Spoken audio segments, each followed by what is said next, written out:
Well, hello and welcome to online worship for this December 11th, 2022.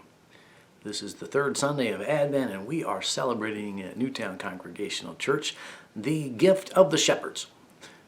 Part of our theme this Advent is building a manger. In fact, it's not part of our theme, it is our theme, building a manger, and we're building it with characters. And this week, our characters are the shepherds. And so, in that spirit, we're going to light our candle for Advent. This is the shepherd's candle, the candle of those outsiders, really, the ones who were perceived as not being really welcome in the religious life of the community, in terms of being seen as not usually following the rituals and the purification rites and everything else, and thus the shepherds are the outsiders. And yet the story of the birth of Emmanuel tells us that the consummate outsiders become the insiders. And so we have a few announcements for you today. A reminder to you, if you are able to be here in Newtown and be out and about and wanting to enjoy a wonderful opportunity, next Sunday in the afternoon from 4 to 6 p.m. we have a concert with Jim Allen and a number of his local musician friends who are going to be playing. Jim's going to do some original music, some that is just coming out on his new album, along with some other music, and sharing the stage with a number of other folks. It's going to be a great evening. We're going to have drinks and appetizers available. So we hope you'll join us. It's $15 for adults and $5 for students. And under younger children are free. So look for information about that. You should be getting that in your emails. Also, that means next Sunday is our fourth Sunday. Next Sunday is going to be our celebration. It is the fourth Sunday of Advent. It's the third Sunday of the month. Gets a little complicated there. But that means it's Wellspring. So we're going to have Wellspring right after worship. A wonderful Advent-themed manger extravaganza, and we hope you'll join us for just about a half an hour. And there'll be refreshments and goodies. You can sit and have a cup of coffee and enjoy that if you're around and available to be with us in person. And then, of course, coming up on Christmas Eve, which is Saturday, just a little under 2 weeks from our time today, we're going to be having two in-person offerings for worship. That'll be at 5 o'clock, our service of lessons and carols and pageant, all together in one big joyful celebration. And then we have our service of light and communion at 11 p.m. and we hope you'll join us for one of those. Also, we will be offering an online Advent service, and that should be coming available right around 5 o'clock as well on Christmas Eve. So we hope one way or another you'll be able to celebrate Advent, Christmas Eve with us. And then, of course, we will have Christmas Day worship, and we're going to have a simple service in person, but also there'll be a little service available for those who wish to watch it on Christmas Day. If you join us in person, you can just wear your pajamas, and we're going to have cinnamon rolls after worship. So if you want to join us for Christmas, that'll be great. We have a number of other things coming up. We have a special event coming up in January, and we want you to look for that. We're going to be welcoming Bishop Curry, the retired bishop from the Episcopal Church of Connecticut. Jim Curry is involved with Swords to Plowshares, a program that takes guns that have been purchased or traded in through buyback programs, working with local police throughout the state of Connecticut and now cities throughout the Northeast. Swords to Plowshares takes those weapons and turns them into garden tools. So it's really guns to garden tools. It's in the keeping of the spirit of Isaiah. They shall beat their swords into plowshares and their spears into pruning hooks. It is this transformation process. And many of those garden tools are given to community gardens in the very communities where they have been collected. We're going to learn more about that. We hope you'll join us. It'll be a time of worship that we'll be together during our worship time, but also then we'll be having some time after worship, and we'll even be seeing how that happens. We'll have the forge there, and we'll actually, anybody that joins us will have an opportunity to pound on some iron and turn it into something different. So we hope you'll join us for that. There's a bunch of other things happening. We are collecting stuffed animals due next week, so if you want to donate stuffed animals to help children in pediatric hospitals in the area, please get them to us ASAP. There's also information about other things you can donate as well, and also our families for the Newtown Fund, and other families who are in need this Christmas time, local families. There's information about that, and we still are looking for a few folks to help us donate some items to make their Christmas special. So those are our announcements for today. Let's continue with our work.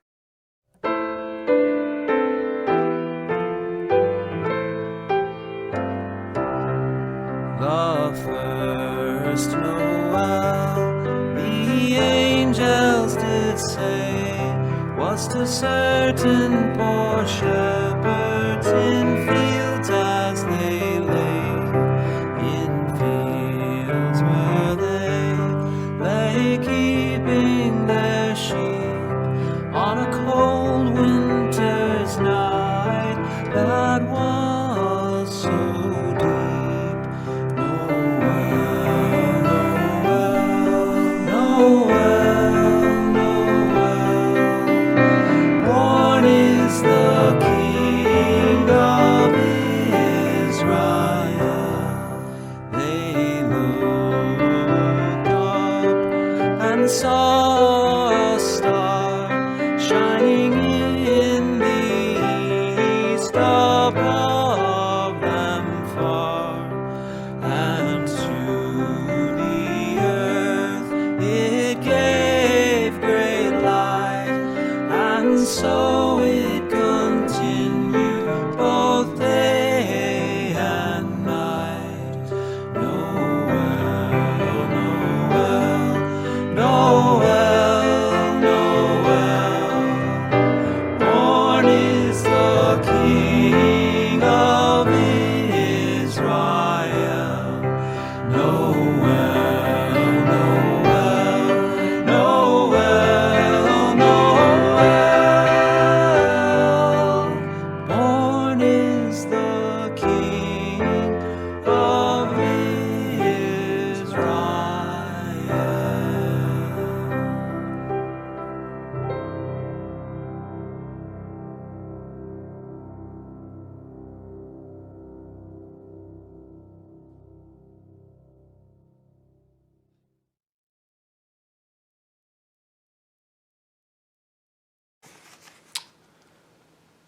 In this blessed season, we are given the opportunity to open ourselves to the possibility that God is indeed with us. God is among us. And if God is among us, that means God is connected to us. One of the ways we open ourselves up and discover how God is with us is through the act of praying. So I'm going to invite you to join me in prayer right now as we celebrate the gift of the shepherds, but also the gift of joy and transformation that takes place this blessed season. Let us be in the spirit of prayer. God, your love is increasing in light.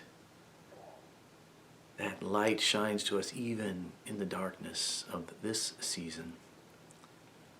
Our Advent journey is bringing us closer and closer to the celebration of your incarnate presence among us.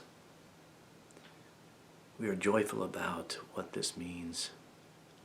A new revelation of goodness and peace that will shine a way forward for us and inspire us to share it with the world. Our anticipation grows as we near the manger like those shepherds long ago. Yet there is still so much time, and there are still so many activities that separate us from that moment of rest, celebration, and relief. And so we seek your hope, your peace, your joy, the kind that you bestow, the kind that runs deeper than can be seen. Oh God, we long to rejoice in the midst of what seems at times so much difficulty. We wish joy for those with struggles, physical and emotional, financial and relational, especially during this season meant to be filled with such glad expectation. Oh God, may genuine hope and love sustain us. May authentic peace and joy surround us. As we continue our journey, may your divine love welcome us just as you welcomed those shepherds to that manger long ago. Even as we prepare to welcome your Emmanuel into our own hearts and minds and lives. And in that spirit now we pray, as Emmanuel taught us once he had grown into a man, saying together, Our Father who art in heaven, hallowed be thy name. Thy kingdom come, thy will be done on earth as it is in heaven. Give us this day our daily bread, and forgive us our debts as we forgive our debtors. And lead us not into temptation, but deliver us from evil. For thine is the kingdom, and the power, and the glory, forever and ever. Amen.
Our scripture reading for today comes from the Gospel of Luke. It is a story that picks up, for those of us that have been following along the last few weeks, it picks up from last week, which is the story of the angels and the angels' announcements to the shepherds. And now we have the angels disappearing and the shepherds deciding that they're going to go see this thing that has occurred.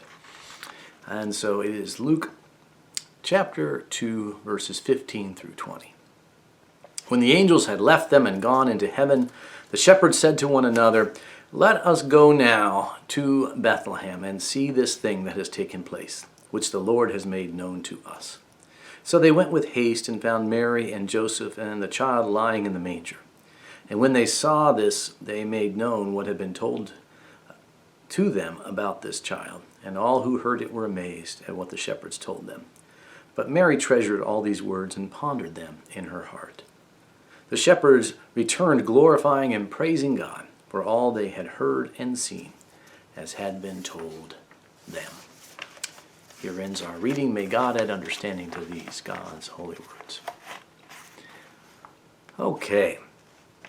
Well, we are now looking at the shepherds, as we said. The shepherds are an interesting group for this story to be told. We are so used to it, most of us, aren't we? We're so used to the story of the birth of Christ that, of course, if the shepherds weren't there, we'd say, well, what happened to the shepherds? The shepherds have to be there because, it's just not the Christmas story without these shepherds. Well, of course, if we could try and imagine maybe the first time we'd ever hear this story, and imagine hearing it early in maybe the first century, when this is written, but even as it's maybe being told orally, maybe in an oral tradition, maybe just a little while after Jesus' birth. Just imagine hearing this story about Jesus, maybe not even knowing the rest of the story about Jesus, hearing this as a birth story, as an introduction to Jesus. and who he was. And imagine hearing about this child who's born in the city of Bethlehem, which is only about 8 miles from Jerusalem. But you would think Jerusalem's an important city. Jerusalem's the city of kings. But Bethlehem, well, it has a history of a king. It has a history of a shepherd king, actually, David. From what we know, was a shepherd in the very hillside where the other shepherds are from. So maybe that gives us a little hint about this. But even if we knew a little bit about that, we probably would be struck that the shepherds are the ones that get the announcement from the baby, about the baby from the angels. Because shepherds were not the most notable figures, right? Shepherds are not. It's one of the reasons why King David, which we hear in the Old Testament, rising up and becoming king of Israel, is so striking, because David was not a part of a family or he was a part of a shepherding tradition. Everything that you would think that you would say, what do we need in a king? David, didn't have. Right? David didn't have the lineage. He wouldn't come from like kingly royal stock. He didn't come, he wasn't a warrior class. He came from a shepherd class. And in fact, if he was a shepherd, he came from a very unclean class. What do I mean by that? Well, shepherds were, out mostly tending their flocks all the time, right? And so they didn't, necessarily have all this time to practice the rituals of purification and other rituals that made you acceptable to the religious establishment, right? And you would think, in fact, if you wanted to tell people that this new king is going to be a new king, that he should be welcomed by religious and political establishment, you would think those are the people that would get the announcement, and then Jesus, they would show up and find Jesus. And in fact, you would think Jesus probably would be born in a palace. But for Luke, this is, Luke says, no. This story of Jesus, of course, is rooted in Bethlehem. He's born in this outbuilding of a manger. And the first people that hear about it are who? These shepherds. Shepherds were notorious troublemakers. They were kind of the riffraff. And so when you hear that shepherds get invited, if this is the first time, you wouldn't be like, oh, shepherds, it's so cute, and they got their little sheep, and they look so nice. You would say, what? Well, shepherd, they are troublemakers. They're kind of the riffraff. They're not that kind of folks that would be the first ones to receive and even to be about peace and goodwill to all people. You can't trust those shepherds. But of course, for Luke, it's so important to tell this story. The other Gospels don't tell us about shepherds. It's only Luke. But for Luke, it's like, the birth of Jesus is the prequel for the life of Jesus. So when Jesus is born, it's the outsiders. It's the riffraff. It's the last and the least who get invited to the manger first. The first shall be last, the last shall be first. Luke loves that kind of understanding of Jesus. He loves to tell the stories that remind people that this is what Jesus was about.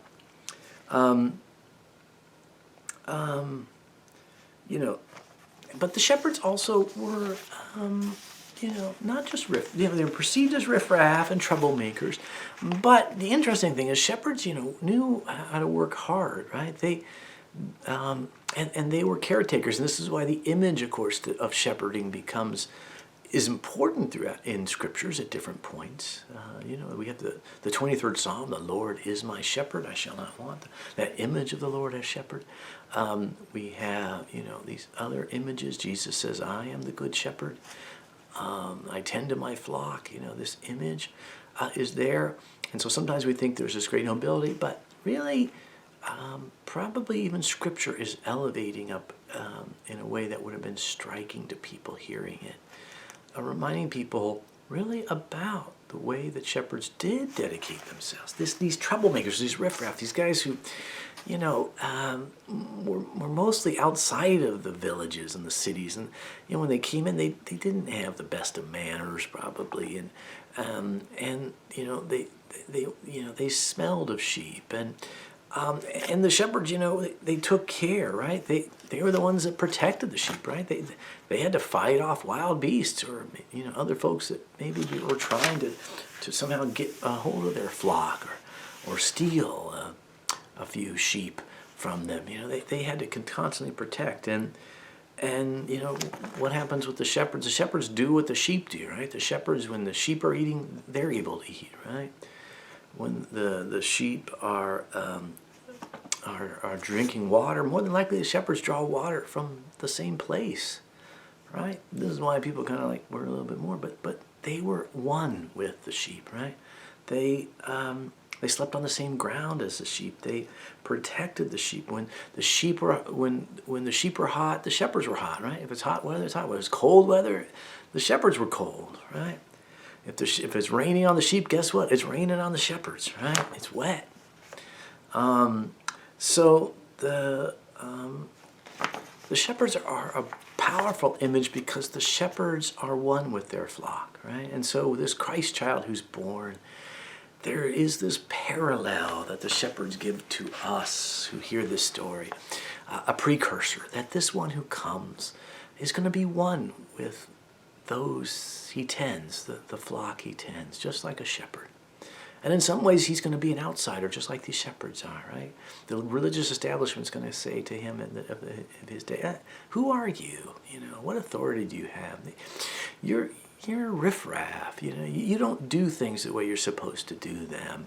You're suspect to us." This is all the stuff the shepherds had too. So we get this parallel. It's probably why Luke wanted to make sure we heard this story about the birth of Jesus. So important.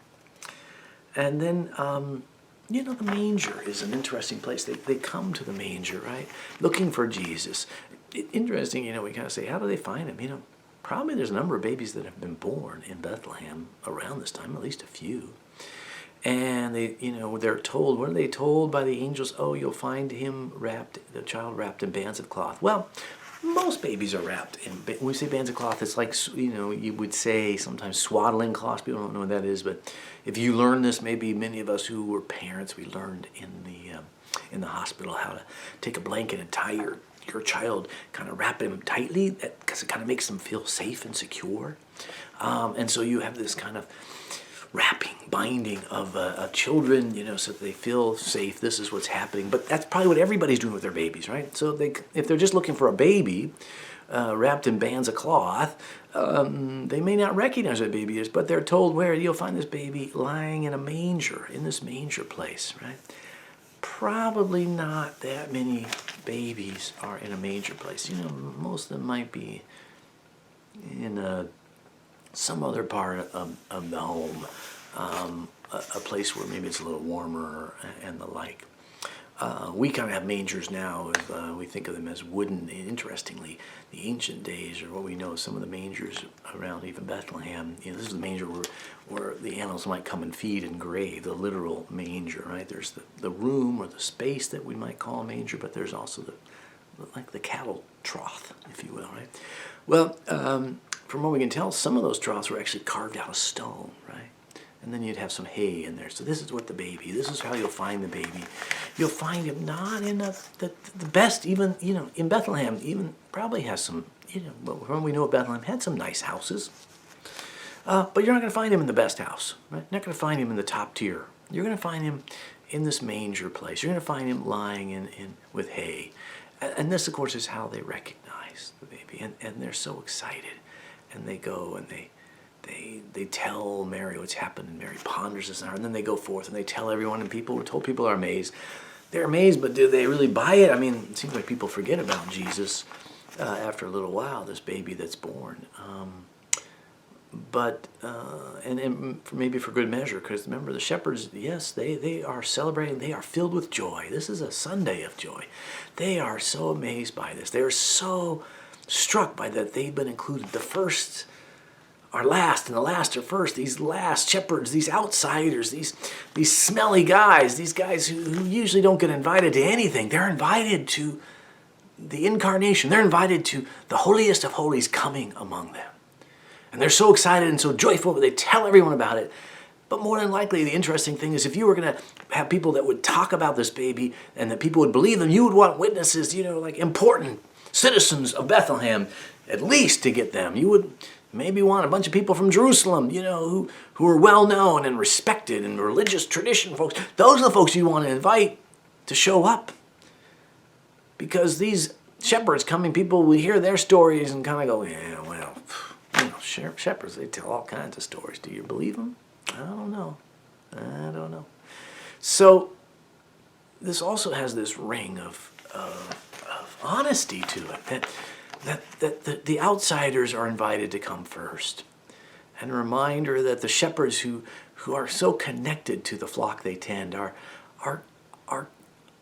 a parallel story to this one who will grow up and will be so close to the flock that he will tend.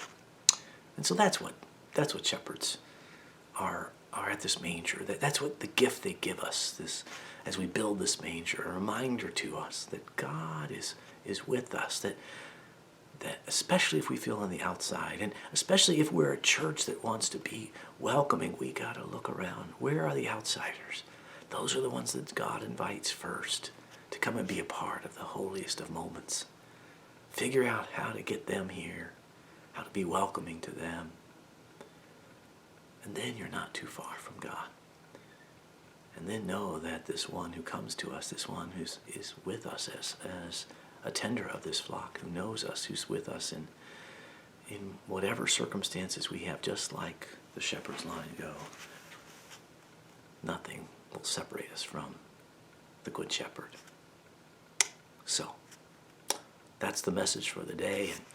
And now I'm going to send you out. I hope you go out just like those shepherds did long ago when they heard and saw this wonderful thing and were praising God.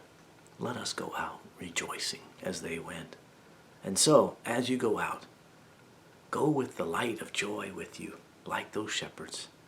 In moments of delight, in moments of frustration, in moments of beauty, in moments of fear, in moments of enthusiasm, in moments of exhaustion, may the joy of Emmanuel be ever present, grounding you in the deep love of God, the one who is our Creator, our Redeemer, and our Sustainer. Amen.